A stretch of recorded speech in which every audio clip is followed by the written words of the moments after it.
Dieu. Il y a des choses qu'on peut le faire comme si sont des blagues, mais c'est une réalité spirituelle. Comme avec le Seigneur. Et pendant la Bible dit, il vaut mieux la faire des choses que ce commencement. C'est aujourd'hui que Dieu va vous bénir. C'est aujourd'hui que tu vas rentrer avec un crédit plein de bénédictions. C'est aujourd'hui que tu auras la possession de ce que tu as demandé. Et tu crois cela? Tu crois cela?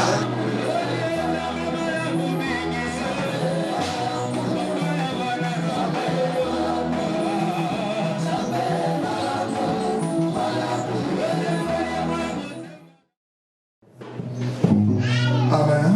Amen. Alors, en Bible, 1 Corinthiens, chapitre 3. Verset 3. Chapitre 3. Verset 21 à 23.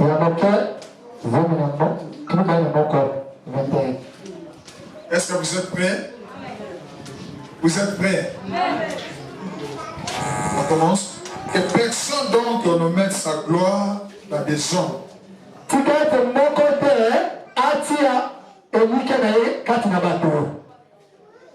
Car tout est en vous.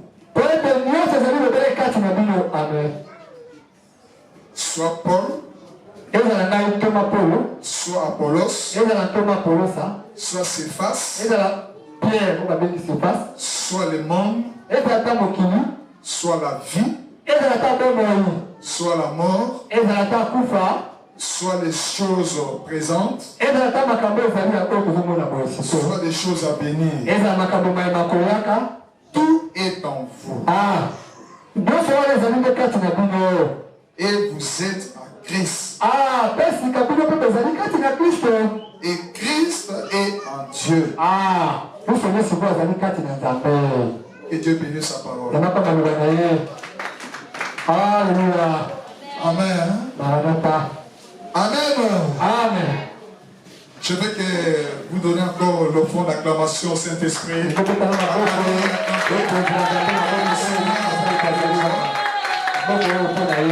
Cher Saint-Esprit, merci pour ta sainte présence au milieu de nous. Alléluia.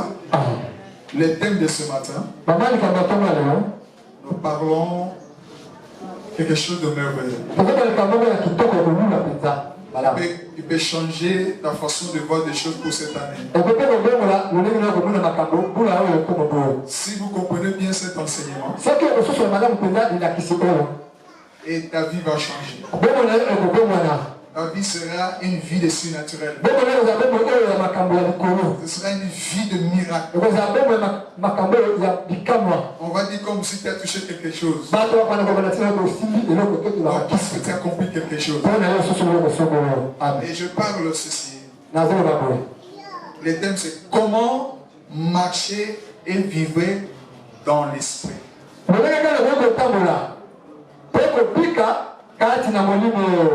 Comment marcher et vivre dans l'esprit. Comment marcher et vivre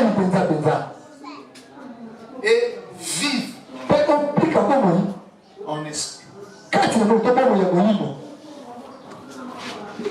Parce que il y a beaucoup de gens, ils prient beaucoup. Ils jeûnent beaucoup. Il lit aussi la parole. Mais quelque chose comme une voile. Et si vous le suivez quand il parle, comme une voile, comme si Dieu ne veut rien. Comme si il vient laisser les autres. Oh, tout ce que nous avons besoin en Jésus-Christ, ça se trouve en vous. Amen. C'est là qu'apôtre Paul nous révèle quelque chose de il dit que personne ne met sa gloire dans des hommes.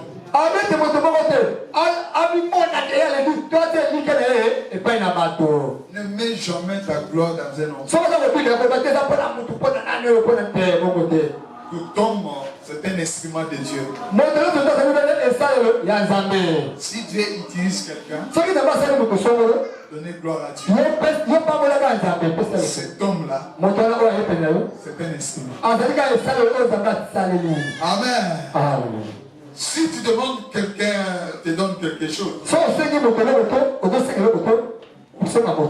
ou tu as fait une demande à une personne, si la chose que tu demandes à cette personne,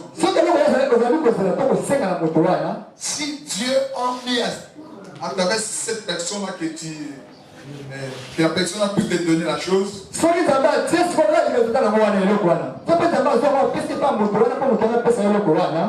vas les recevoir. Mais si la chose que tu cherches, Dieu n'a pas destiné à cette personne, tu peux le demander. Tu peux faire les tours. Il ne donnera pas. Mais un homme spirituel, il comprend. Amen. Si tu marches en esprit, tu n'auras pas de problème avec les gens. Amen. Tu ne seras jamais qu'un mauvais. Parce que tu comprends toutes choses en esprit. Et les Écritures disent que tout est en vous.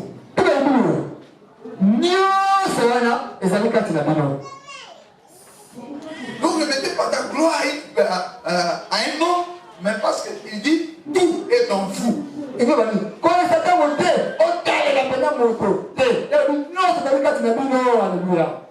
dire que la chose où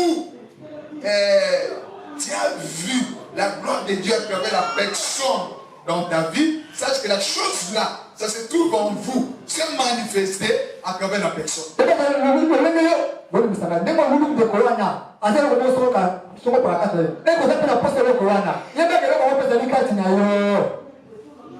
Par exemple, pour bien comprendre. Alléluia.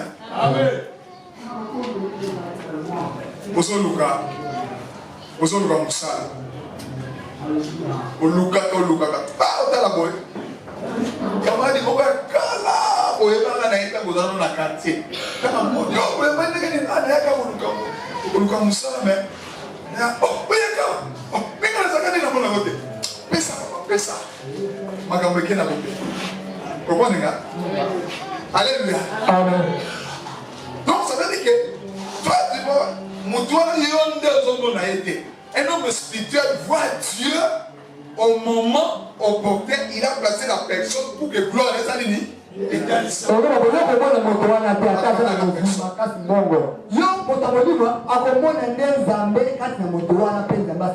lui qui place des pions. Il place des pions. Pour ton voyage, il place un pion. Il va faciliter ton voyage. Pour ton problème, pour ton commerce, pour ton argent, il place un pion. Il va jouer les rôles.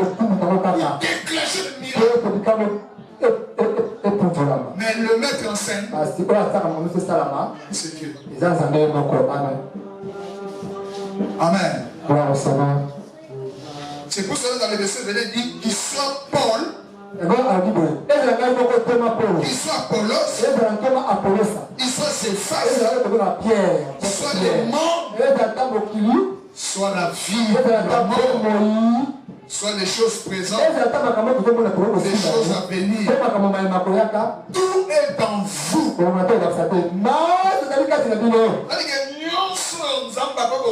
travers la salle le Paul, Céphas, Apollos, à travers la salle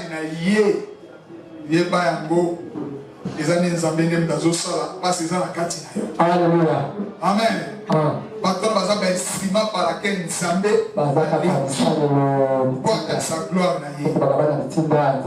Et c'est pour cela, si la Bible, les Écritures insistent sur tout est en vous. Dans le verset 21, il termine car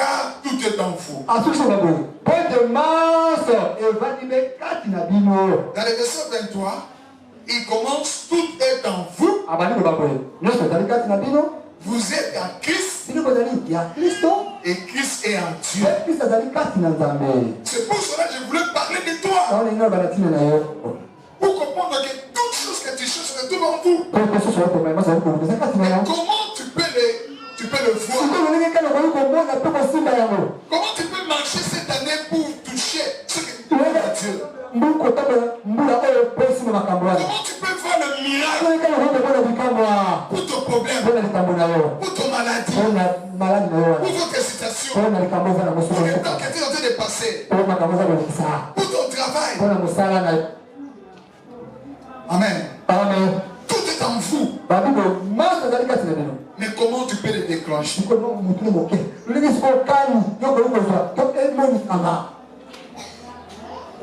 Bien-aimé, tu veux d'abord comprendre que je suis un homme spirituel.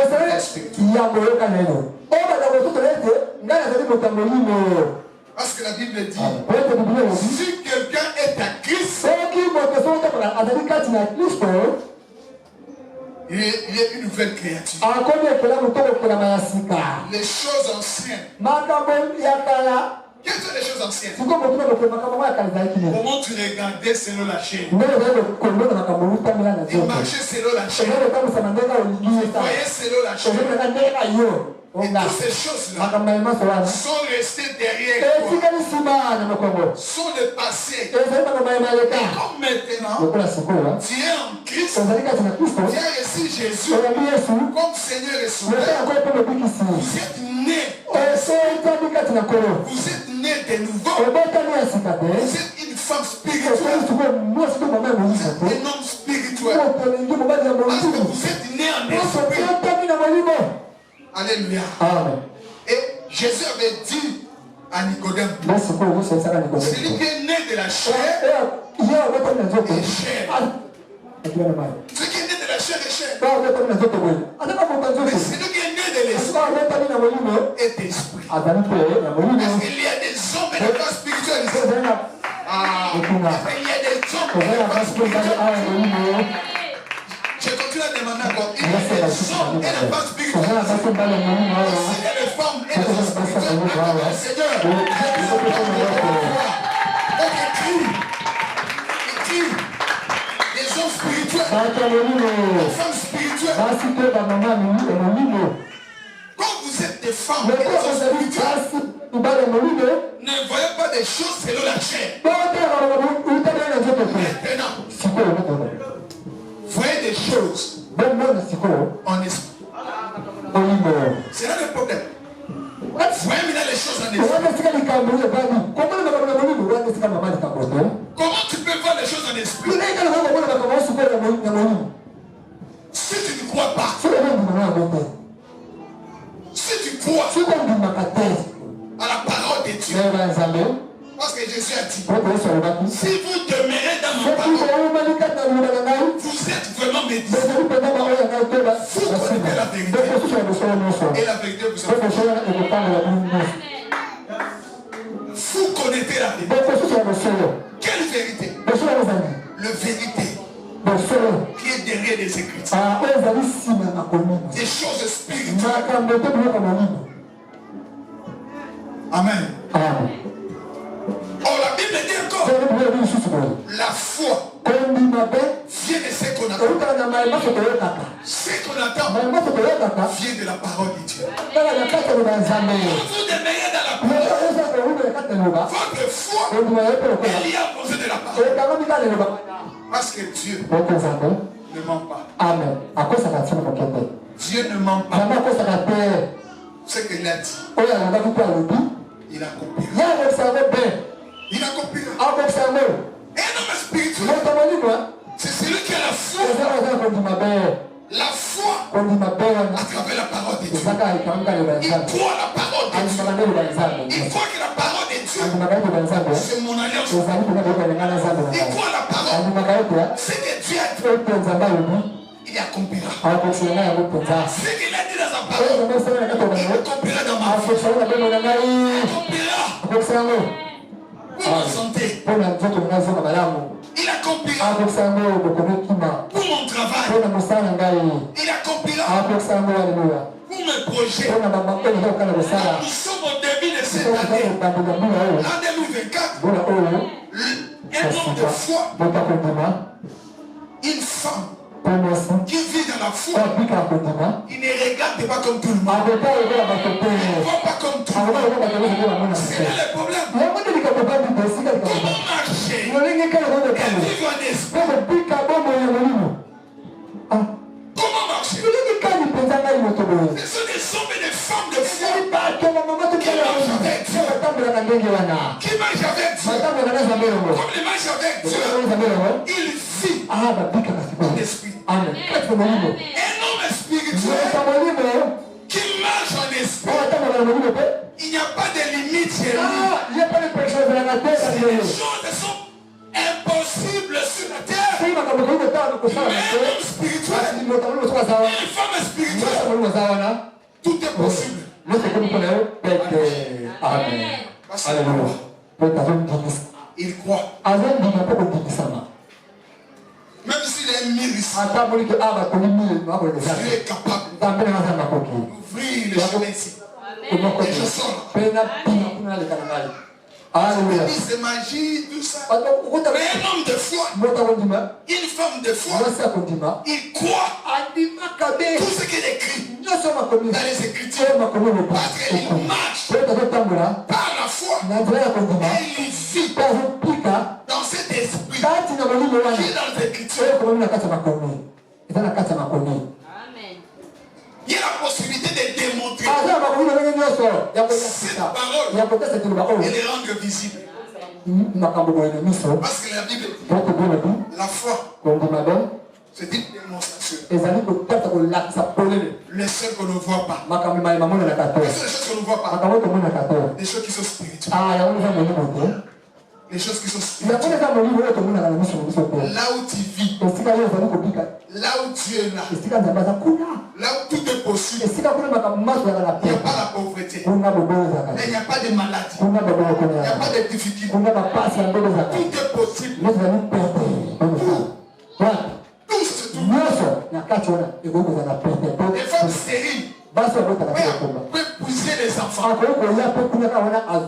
Les célibataires peuvent épouser le mariage. Les mariages à problème peuvent épouser les solutions. Ils sont malades peuvent épouser des guérisons. Il vit en esprit. Parce que lui est esprit. Dieu est esprit. Il marche en esprit. Tout est possible. Tout est possible. Et il y a la possibilité de les rendre visibles. Une démonstration de ce qu'on ne voit pas. On peut te voir aujourd'hui. Mais un homme spirituel, lui il peut avoir beaucoup d'argent. Il croit dans une semaine, il peut recevoir dans cette semaine. Il peut te dire, je crois. C'est un homme spirituel. Il voit déjà la solution. Il y a déjà son esprit se trouve sur le Amen. Comme il croit. Parce qu'il est assis dans les Écritures. Il sait que Dieu ne ment pas. Il dit ce que vous demandez à mon nom. Et croyez. Et vous verrez s'accomplir. Il peut croire. Dans 2 semaines. Je sens moi. Je peux toucher 500 €. Comme il a sorti des paroles. Il a la foi. Comme la foi. C'est une démonstration. Il y a un mécanisme sur le plan spirituel. Comment se mener à faire pour que cette parole soit réelle, visible.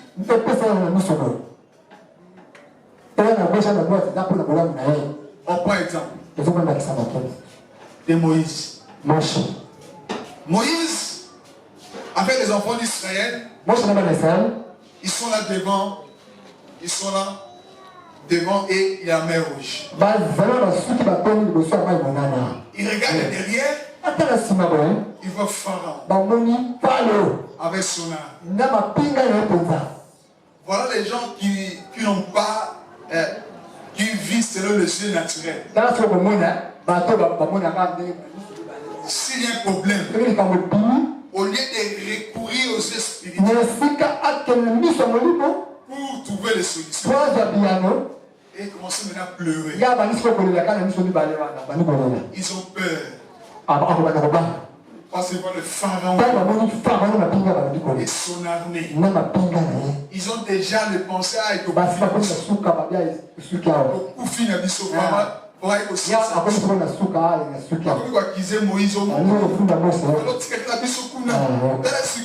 Moïse parce qu'il voit le mer rouge. Et il vit selon le jeu naturel.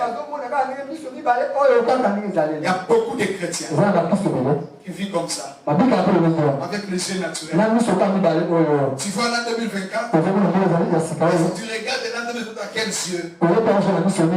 Dans quels yeux? Dans quels yeux? L'an 2024. Tu as déjà traversé. Mais il y a un chemin. Il prenait jusqu'au 31 décembre. Et il y a 365 jours. Il était en train de traverser.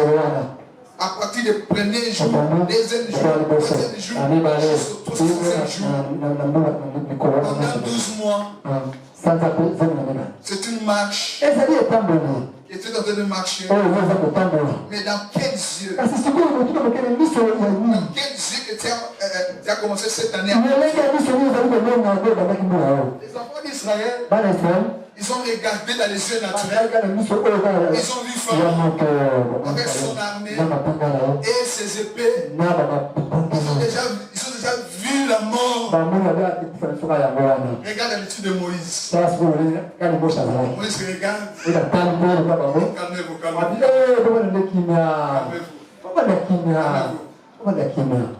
Les Égyptiens que vous voyez là, vous ne verrez plus. Au moment où Moïse parlait, il n'y avait rien. Devant eux, mer rouge. Derrière Pharaon, qui vient comme l'armée avec les chars.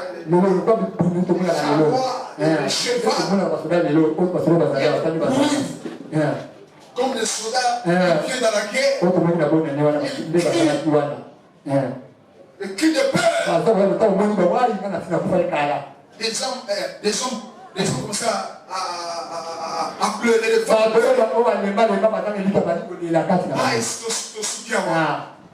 Il y a beaucoup de gens. Vous marchez comme dans les yeux naturels. Il y a Souki. Il y a Ajon à Komi. On va les soumis. On a Souki Kaka. Nini. Oh, Nano Kupito Souki. Oh, Souki Te. Oh, Zanano. Amen. Le Bana Zanano. Le Bana Zanano. Le Bana Zanano. Pourquoi on a Soukate? Loba. Au Kanamiso, on a espoir ici. Mais tant que tu es vivant, aux autres temps, espoir ici. Amen. Voilà pourquoi le problème des amis, il manque na casquette aux anangos dans zone. La casquette est molimo. Au moins na molimo. Autant na molimo. Na molimo. Au lit à peine na molimo. Amen. Ndé au makamno sur fou. Amen. Parce que ceux qui ont tellement na molimo té, au bout d'un obstacle. Alléluia. Et ça le baki na ba alobi so dans la condima. Okoyi kolongola montagne oyo longo olongoli yango olobi yongomba longwa enokona na mai. C'est-à-dire qu'un homme spirituel, une femme spirituelle, il y a la possibilité de déplacer des choses qui sont possibles. Des choses qui sont possibles. Il y a maintenant un possédeur aussi de $1000. Pourquoi comme c'est limité? Est-ce que la vie n'a nana ndeko député ta moko nana ndeko ministre nana ndeko mota komisa ko pesa ka kabelanga yo traka ba kabelanga ils ont demandé que nzambe na yo a capacité même $10 zanango amenyo ti $10 amen alléluia l'on va côté sport et pas bateau l'on va côté la bateau makala kaka yo te kakawana nzamba za capable na makala wana o kama ozo te ko bombo ko si ko tala go $10 amen c'est capable oza na kokiwa na ko longwa kotala na molimo longwa komona makambo na nzoto mais mona makambo na molimo amen tala Jésus bato banani ye esika zoto te bango na molimo atali ni bato mange na te bango banata et ça comprendre avant que bango baseka alléluia amen alléluia aïs pas disciple la soni est-ce que le conseil de bato batonde comme la soni zali na bondimate ah Seigneur on oublie que la parce que yo za ko passer par la zone bondimate amen on a va la donner moi na moko za kuna kana mbisi ba lekala na 5 poissons et c'est mbisi ba na 5 pains 2 poissons et 5 pains. Mais avec cette multitude de gens, est-ce que comment ils vont manger? Jésus, comme il vit en esprit, un homme spirituel, il sait que en moi, il y a la multiplication. À moi, il y a la fécondité. À moi, il y a la domination. Il sait que là où je mets la tête de pied, Dieu me donne cet endroit. Il dit que ce qui n'a pas de côté, ce qui est si calme, Maya Malam de Dimagade Gobima. Ce qui n'est si calme, tu vas pas me demander, on pas me là. On a dit, ami, il est bien négatif. Parce que tout est en vous. Christ est en vous. Christ est en vous.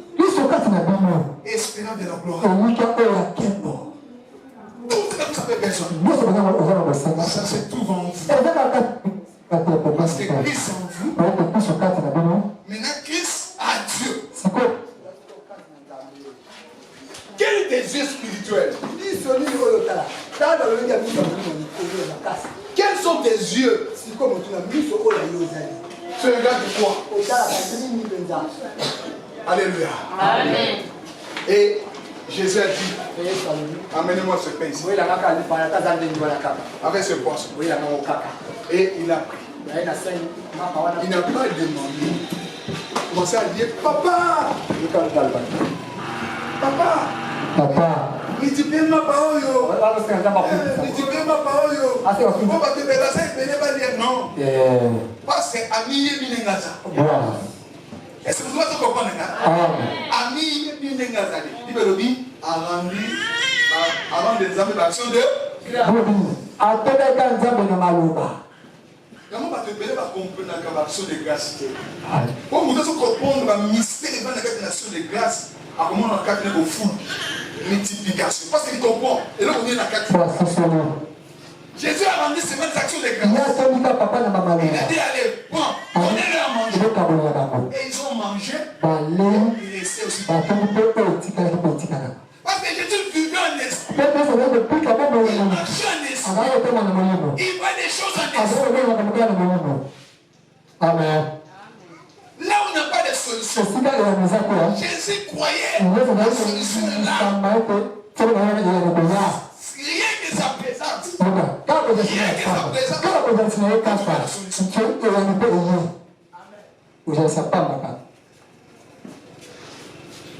Ça y est, on y a dans la salle à Koufi. Ah, qui peut naître? C'est ma campagne. Eh, Babi, on y a dans la salle à Sobé. Ah, qui peut naître? C'est ma campagne. Vous voyez, c'est que Peut-être maintenant, tu as la musique. Mais mon ingani wana azobé. Azobé n'ingani. Moi, quand la pression à Jésus. Déjà, c'est ma camonaye. Pourquoi pas te moquer de bazar? Par exemple, quand la même le bâti. Mais la montée dans ma maison. La vie est penza. Hein? Que la volie à kuna. Hein? Marina Marina Max. Les on est venu sauver la peine. Mon ingani wana peut-être qui pète. Et vous savez qu'à Koufi. Et ici, Bango. Lazare Koufité. Azola. Alléluia. Parce qu'à lui, il est bien négatif. Mais jamais, avec ma parole négative. Mon vie a parti. Mon surtout à Tchoki. Mais moi, les Cambodgiens. Yo me la ofisa mano. Moi kaka. Moi ndamo na lesa kabino. Kaka moi subi na nene. Na ko siko. Na tika maboko pamba. Olobi. Alléluia. Amen. Moto konima. Moi c'est konima. Aïba. Alléluia. Alléluia. Amen. Azo pesa. Azo na konima kezo. Amen. Watu na kati na ye. Fide nsate. Na kati na ye bo sesa. Baba nyonso to sana mo beso sana ngo. Même so to tambo sana ngo. Ulu la solution. Ta besoin la solution. Mais so na kati na yo. Amen. Ita na ni na kondima na yo. So yo sana kondima te. Ndeko na ngo mona gloire na mete. Oyo tambo la malamu. Et pour dire ça, moi c'est kondima. Mobali na kondima. Parce que mon toit kondima. A mon déjà. Oh ba monité. Moïse. Ayebisi bango ba Égyptien au mono. O bino bo le na wana bientôt. Au mona bango li suite. Boko mona ka bango li suite. Mais tango wana mal eloko zaka. Ozo le kaka Moïse ba kaka boy. Azali kaka boy. Mais quand bamona ki a 5 kg a tenzete na mai. Na miss na bamona na mai ndenge zo kabona. Ezo kabona et kabona nzele fungwa. Baso mona miracle bien. Quand elle monta kondima. Quand baso tamona nzambe. Azo mona akoma vivre miracle. Na miracle yaka. Et l'autre comment récolter ma sur besoin des athées. Donc ça n'a pouvoir. Parce que maintenant, ce sont des sangs. Il y a qu'on fout mon ensemble. Pour mon accueil, mon ensemble. Oh, vive gloire ensemble. Alléluia. Il y a moi un néo. L'ongwa n'est pas de lieux sur mon avaka. L'ongwa n'est pas de lieux sur mon avaka. Quand on est allé, il va tomber. Batamoli ne va jamais. Mboko RDC. Bateka mokaka. Bateka mokaka. Yo neteka yo. Yanga RDC oteka. Ini boxon ya mabeleza. Richesse mboko za yanga. Soki de étranger bazoya ba opamula bomo ngamo na botamia. Soki nazo pamula de passe ngamo na pesa accès na étranger ba pamula. Alléluia. Étranger on sa ko logo tape mbongo te. Atsona mo ni kabloka muke atiewa. Abadi koteka. Yozo ko sombre pa na ye o pangoli ne azopo maman azomata azofunga ba relation alongo na 1000 akomi na 5000 akomi na 10000 akomi na 100000 afungola entreprise engagé ka bino ba congolais azimo ngwa kaka na RDC entre temps yo o ba pinga ko so lela ba konti mboko elonen ba ko pesa $500 okimamba $500 ozu $200 chenette à monnaie. Au Kamati, $100. Au Sobi, Liputa. $300 wana $300 etikayi. On m'a dit qu'au Sakananango, $500 je suis pou. Mais mon tour étranger, là tu as $500 à part. $500 belé. Dans tout $100, $200.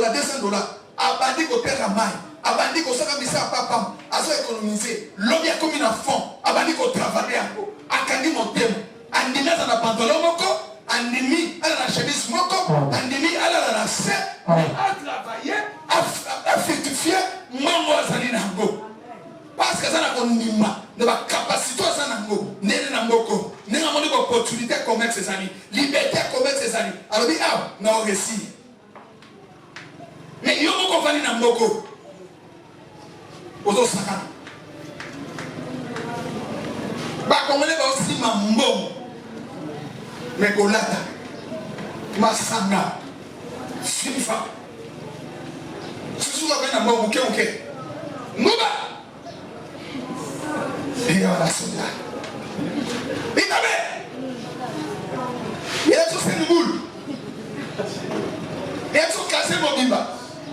Et qui tu vois, par contre, on va donner si ma sanga. Par moi, on va pas tout bien. Eh, moi, on a ce que nous avons l'homme n'a tombe, on va dire ce qu'on a. Par contre, vraiment, par contre, on a beaucoup de choses de l'autre côté. Donner les hommes m'attaquent. Donner les hommes m'attaquent. Donner les hommes m'attaquent. À cause de ce moment, et l'on va dire bon sang. Alors que non, la sous on a monté dans ban. L'on va dire ça les bonnes de la peau. A dit malamoko ba vivre ngai na ape mutu. Masanga. Boum. Asa ko panzambo. Soki azumi na point de départ. Atani bakonzi. Bakonzi ba sa le côté. On peut ça misala. Mais on a des étrangers. Par contre, si vous avez aidé, vous avez besoin de ça. Par contre, vous avez créé ça. Et ça n'a pas. Nous avons dit qu'il y a beaucoup. On a ma tante. Il y a beaucoup à bêta du solo. À bêta du solo. À Yaka, on a RD sur le clandestin. Les candidats ont une idée. On va faire un Liban. Alors, RD, c'est ça le comme de sur le côté des poteaux. A bundi, il y a ma colonne, à continent Est. À continent RDC, à Bundi, à Sali, à Bundi, à Est, c'est quoi souvent bon, à une Kishasa. Et c'est quand on a cantine à Mango, à Kole, à Eban. À Ego son Moussala. À qui n'a mis Kadad. À Moussa Pessier, à Zaka Moussala, Boutou, et si vous voulez. Moi, on a une chose pendant qu'on fout. Abi, n'a pas d'oli en côté. Parce que virer, on a continué dans le Liban. Pas virer dans le Liban. Ah, on a sauvé le Liban, on a mis et on a mis. Alors, on a monté pendant 5 ans. Là, on a 5 ans. Continue à bloquer. On a su un go. On a un fungola. Entreprise, il y a transport. Quand on a mis tout comme les autres que il y a Nabako. Il y a des grands véhicules. Il y a des grands véhicules à travailler et comme qui 20 à créer une entreprise à commis partout. Ce qu'il y a dans ma date, on se met la bosse. Mais tant que petit solo, n'enga yaki. N'a pas la vente qui n'a pas taille na vie. Mon paya. Aïe, à Bundi, le loi comme il bosse, dans ma période, je suis mais bisous au Congolais, nous aussi mambo, nous avons lire, nous avons aussi pas nous été. D'autres à par contre. Aïe, Pamba, mais à combien d'entreprises, à combien on compte ça?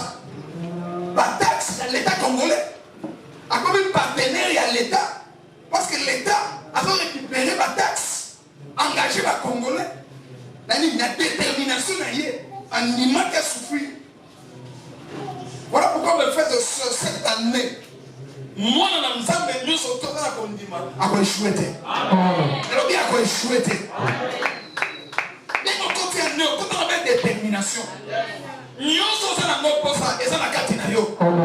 Aujourd'hui, moi, c'est à condiment. D'abord, la condiment. Mon et le corps de Lukawana. Mon âme déjà sauté dans mon amour. Tiens confiance dans ma commis et ni comme ça la vie de prière parce que vie de prière est un instrument. Peut-être qu'on bien de l'autre c'est impossible et que nous sommes possibles c'est comme ça. Alléluia. Alléluia. Jésus a prié à mon multiplication. Vous savez, dans la Bible, Jairus, à côté de Jésus, moi et moi, c'est sauvé. Avec Jésus, qui a prié pour la moi et moi. Dans ma zone Anzela, n'importe Jésus qui monte pas foule. Bah, allez, Anzela, on a beau. Moi aussi, on a fait des. Comme Makila. On a fait la maladie de Makila pendant 12 ans pour tenir Jésus Anzela. Voilà. Le temps que. À ce moment-là, Jésus a montré à Ténina dans son tour, dans ils sont les gars. Dans la Sissi Kuna. Mais vous voyez ça, j'ai un risque. Ah, Tika Kolo avant d'en moi laisser à profiter. J'ai un risque que ça Kolo. Kolo Lobi. Ok. Abisana Kondima. Alléluia. Abi Kobanga Tesala Nini. Et les temps où ils sont la carte na yo, dans ma Kondima. Nabi Kamana Kondima. Au père espoir. Zamba est capable de changer ton avenir. Zamba est capable de changer ce qui s'est passé. Comme c'est un ressuscité. Comme il est ressuscité. Mais tant que la action de grâce. Et là, on a soumis sans ça. Et là, on a soumis sans ça. Et là, on a surtout. Donc, c'est une fondation de grâce. L'on a un mot. On fait une fondation de grâce. L'on a un mot. Alléluia. Maman fait ce témoignage. Maman, on dit une fondation de grâce. L'on a un mot. Miracle multiplié. C'est là qu'il y a une fondation. Maman. Il y a des gens qui moi, je n'ai pas passe à voir. Nous avons un miracle. Après, une fondation de grâce. Il y a quelqu'un qui a dit nous avons reçu un mine de grâce. Alors, il y a dit tout, mais si les études. Parce que Lucas qui va échouer, va Lucas sur le pas dans la vie. Va sur la vie. On fait une fondation de grâce. Quel est le nom? Parce que nous sommes à cause de ça. Allah toujours derrière sa parole. Amen. Nous avons montré à notre âme molimo, montré à notre âme bola. Et à notre vivre à molimo. Et ça montre oyo. Azali déjà pour mona. Makambo sur le campo. Makambo sur le à son mona. Alléluia. Amen. Quand tu marches en esprit, crois déjà. Voyez déjà des choses en esprit. Qu'est-ce que tu as demandé à Dieu cette année? Voyez ça déjà en esprit. Pour toi, rendez Dieu toujours des actions de grâce. Bénis le Seigneur. Pendant tout ce programme de 10 jours, venez prier. Rendez Dieu des actions de grâce. Parce que tu vois déjà votre solution. Tu vois déjà le miracle. Dans les domaines de finances. Soyez une femme, un homme de foi. Quand Dieu te bénit, relève la Bible. Prends l'action de grâce. Donnez à Dieu. Faites le besoin. Et Dieu marchera toujours avec toi. Tu verras toujours de multiplication. Tu verras toujours le miracle. Si tu veux voir la prospérité, ne fermez pas tes mains.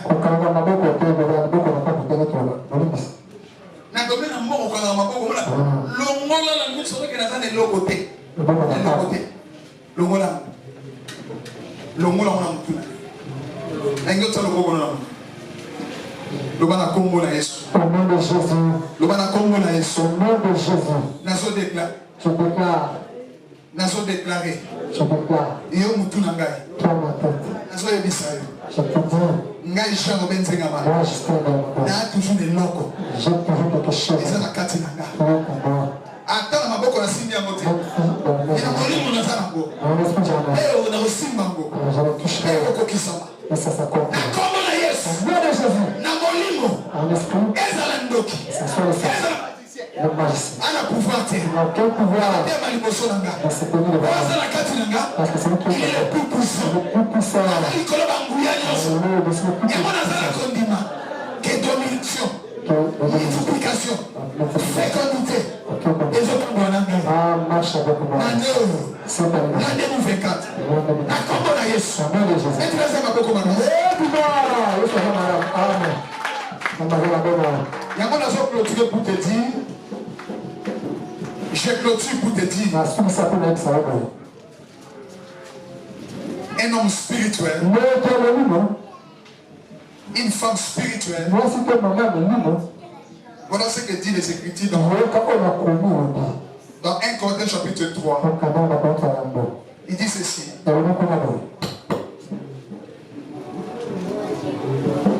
On commence par le verset 10.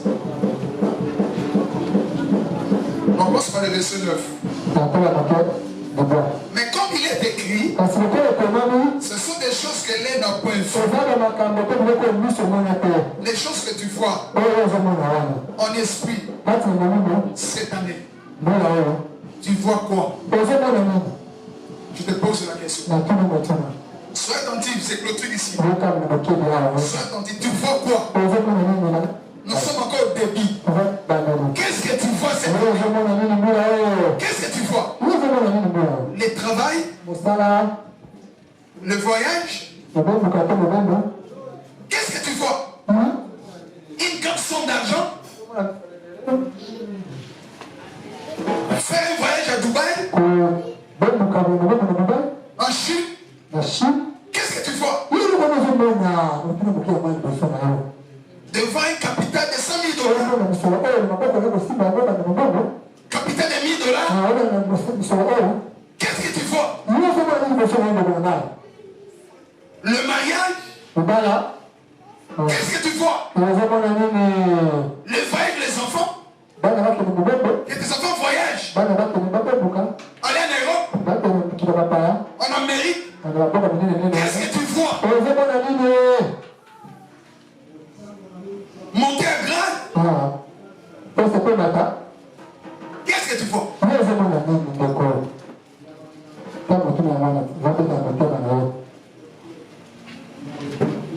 Ce sont des choses que l'un n'a point vues. Et que l'un n'a pas entendues. Les choses qui sont montées dans ton cœur. Que tu vois dans ton cœur. Cela tu vois. Tu n'as pas parlé à quelqu'un. Tu n'as pas expliqué ton problème à quelqu'un. Mais tu pries pour que tu touches. Je vais quitter la maison de 2 chambres et salon. Pour une maison de 4 chambres cousin. Je vais quitter le marché au pied. Je vais avoir un véhicule. Une voiture. Tu vois une voiture. Tu peux quitter tant que locataire. Devenir bailleur. Qu'est-ce que tu vois? Je vois une parcelle.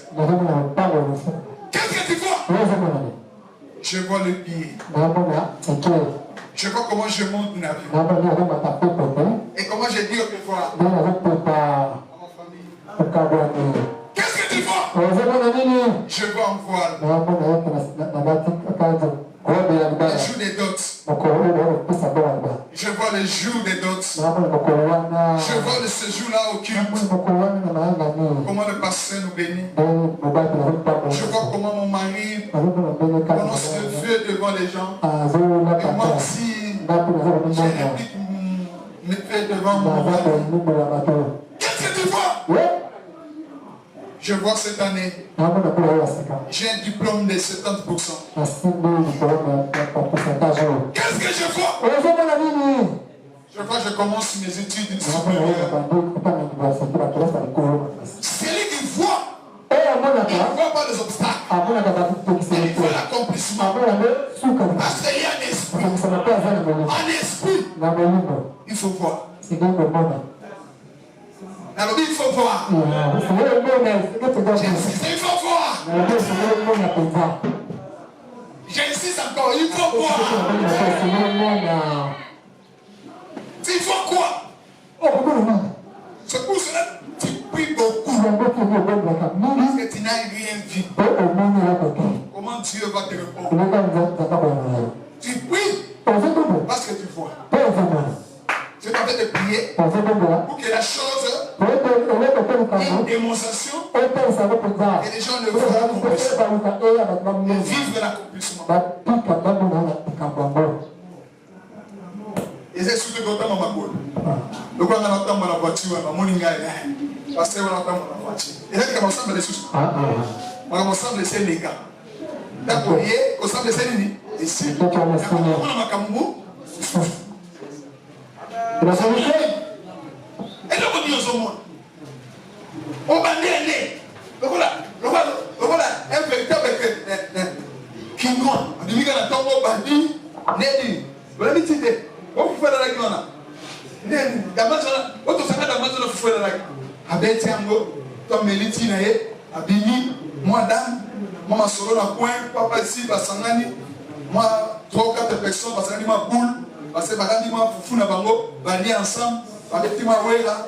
Moi solo wera. Moi ba gilet. Avec ma solo politique. Moi avec ma tout et sini.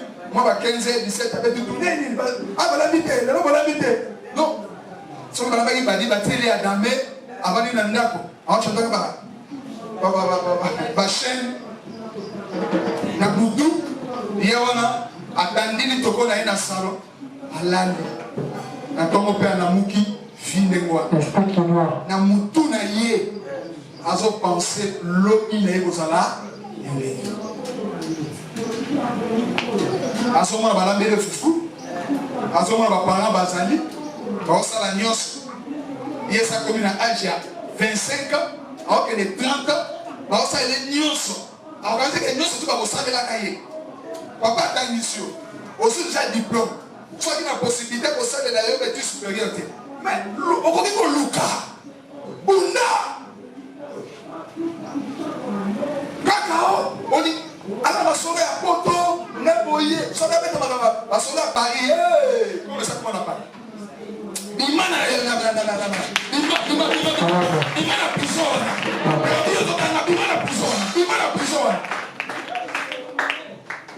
un homme spirituel il voit et il prie pour que la chose qu'il prie soit accomplie parce qu'il croit en Dieu il répond qui est derrière sa parole il marche dans la parole il vit dans la parole il respire la parole il voit l'accomplissement de la parole de Dieu il sait que Dieu ne mange jamais. Alléluia. Ce sont des choses que l'un n'a pas vues et que l'un n'a pas entendues. Elles ne sont pas montées au cou, au cœur de l'homme. Les choses que Dieu a préparées pour ceux qui l'aiment.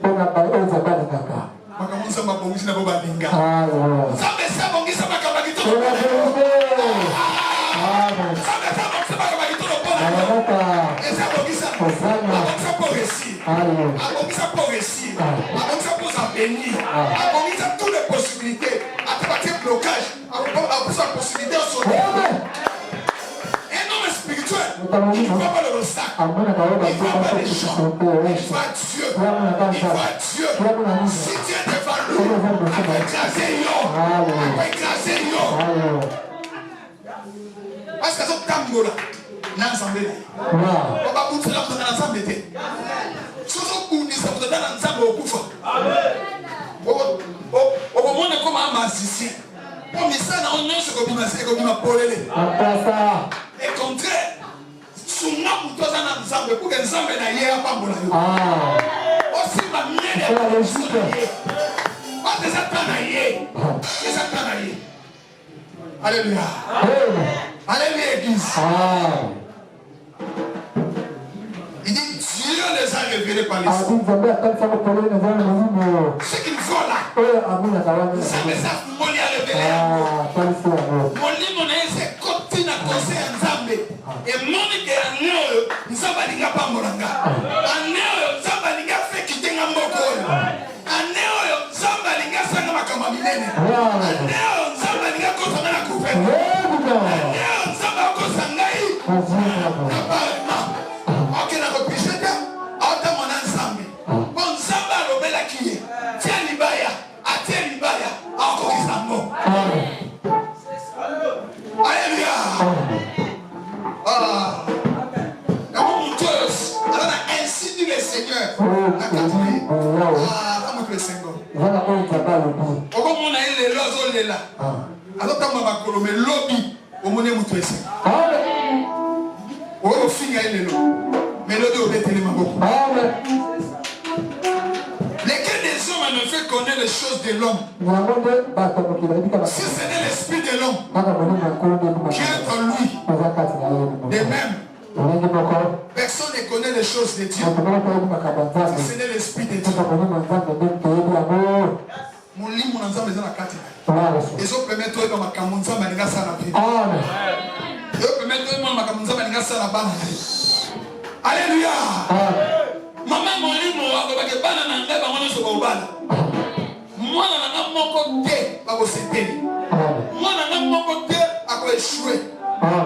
Nazo bon de l'ensemble, Nazo yoka la carte n'a qu'un heure, moi, dans le boss, ce soit fiancé, personne, mais la terre au bal. Nazo, on a des gamins, c'est qui? Comme on est fiancé allié, paye ma cabée, Kemba, allez à Koumisi. Alléluia. Maman, mon livre, avec moi, un heure déjà dans le condiment, moi, on a dit que ça se balle. À peu près, les gens font une action de grâce. Alors, on peut s'en savoir, bien ça, mais au fond, on a dit pour moi, on a dit que ça se balle. À l'onia. On a dit, ah, ben, il faut mater. Par contre, on est fou. Les gens m'ont dit, ma maman. Il y a côté dans mon livre, il y a côté. Souvent les gens m'ont accompagné, il y a un condiment à l'eau. On s'en côté doute. Au côté quand la banda du pamboli. Papa de vous avez pamba. On va quand on va dans l'eau. Et ça a sauté. Alléluia. Ah, vous avez moi dans un des actes. C'est là quand on va me poser les camps. Tout clôturer. Oh nous. Nous n'avons pas laissé l'esprit du monde.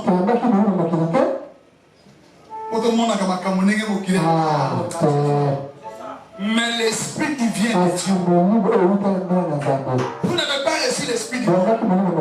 Vous regardez le monde. Mais nous avons reçu l'esprit de Dieu. Afin que nous connaissions les choses que Dieu nous a données par sa grâce.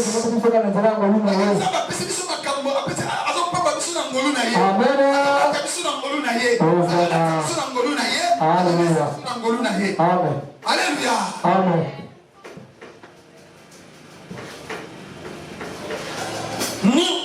Nous en parlons. Non avec des discours qui enseignent la sagesse humaine, mais avec enseigne l'esprit. Yoka, en fait qu'enseigne l'esprit. Yoka, employant un langage spirituel pour des choses spirituelles. Yoka, 14. Mais l'homme animal ne ressent pas les choses de l'esprit de Dieu. Et l'homme animal, c'est qui? Celui qui ment dans les yeux.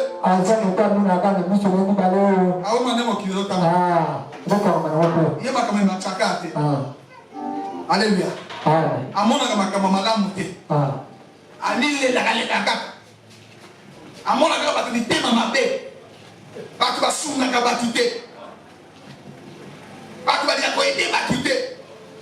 Il y a mon engagement négatif.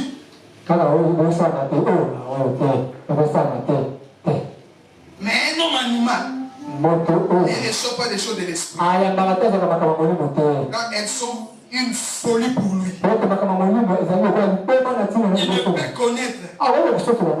Parce que c'est spirituellement qu'on le cherche. Donc, comme il y a 15. Mais l'homme est spirituel. Au contraire, juge de tout. Il est lui-même jugé par personne. Parce qu'il voit. Il voit. Pourquoi vous ça peut même naïe à un moment de nos soeurs, mais à un moment noté, à un moment esprit dans la cartine. Esprit dans la cartine des années, impudicité. Alors, dans la voie, il y a un garçon. Atuna mon lit monnaie qui ndumba. Il y a ça que ngai na za insina qui ndumba. Voilà garçon. Est-ce que papa on n'a pas de bena boy. Na mo ma qui ndumba tamna na lati. Na zo mona bolata na oti. Na mona mon lit mo sana ka. Alléluia. Na mona mbongo na yote. Na mona mon lit mo sana ka. Est-ce que mona mo se dit ko penda boy. Na ko te ko na ko za penda. Est-ce que na ko séduire yo. Eh, d'abord, papa, na monde dans la carte. Les gens m'ont sirène. Ah, amambiwata. Vous faisez en carte, na souki na landilo. Na vous pouvez venir. C'est quand même qui met là là. Comment on dit? Fouille. On dit fouille. L'impudicité. Mais résister qui? Il y avait résister. L'impudicité. Pour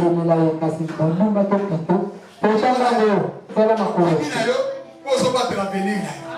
Ni nos qui disent pour mon niveau, oh, les gens y a les angambou. Amen. Amen. Comment marcher et vivre dans l'esprit? Parce qu'on va faire un projet. Quand vous avez les $500, n'hésitez pas. Comme tu crois que je donne à Dieu pour son œuvre, donne. Dieu va te donner aussi. Parce que tu crois que c'est Dieu qui va donner les 500. Il va me donner au centime. Amen. Moto ya molimo akanga motema te po akokisa makama molimo. Amen. Yango ane oyo na sengi yo tambola na molimo. Longa kotama kaona na nzoto. Kotala bato na nzoto te. Mona eza na kati. Kotala papa na nzoto te. Kwa to soin sa yo, kwa sala ni te. Mona molimo eza na kati. So molimo eza na kati na ye, babunza mona koloba te. Babunza mona prière. Amen. Nous avons poussé à peine na yo. Nous avons montré que oh ça la carte des problèmes des olanda. OK, na ndenge na nzoto te. Kende na molimo dans la prière. Okobinga na musika. Amen. Amen. Amen. Nous sommes en voyage mbula o. OK, musika te. Zana kondima. Mais demeurer dans la prière. Demeurer dans la prière. Je sais que l'homme ça na moposa wa moni wala et kokisa. Amen. Parce qu'à l'objet de Jérémie 33, 3, a dit invoque-moi, je te répondrai. Je te répondrai. Ceux qui ont béni dans la prière, il n'y a pas quoi y aller là. Ne à côté de ça, il y a makambo oyo yo bakite. À côté de ça, pas connaître. Que Dieu vous bénisse.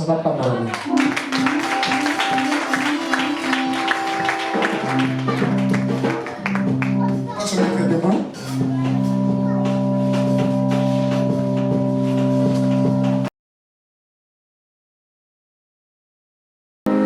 Il est bon de louer Dieu, alléluia.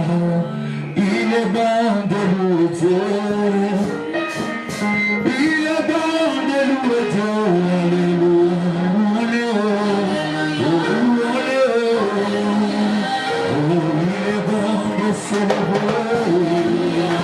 Oh, il est bon de célébrer. Il est bon de célébrer.